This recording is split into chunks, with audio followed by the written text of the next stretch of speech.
Former Vice President Mike Pence is no big fan of Washington stepping in to rescue failing banks.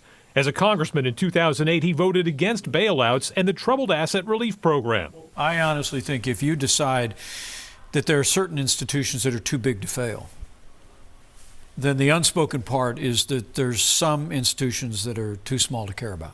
Sitting down for an interview that will air Sunday on Close Up, Pence explained why he is not going to comply with a subpoena from the special counsel leading the investigation into former President Donald Trump's actions on January 6th. The idea of the Justice Department subpoenaing a vice president for testimony about their conduct as president of the Senate and conversations with the president, I believe is unconstitutional.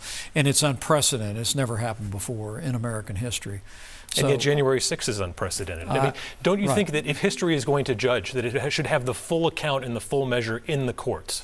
Well, and look, I've spoken very openly about what happened that day. I've written a great length, as you've been kind enough to look at my book, So Help Me God. And I expect to one degree or another I'll be talking about it in part the rest of my life.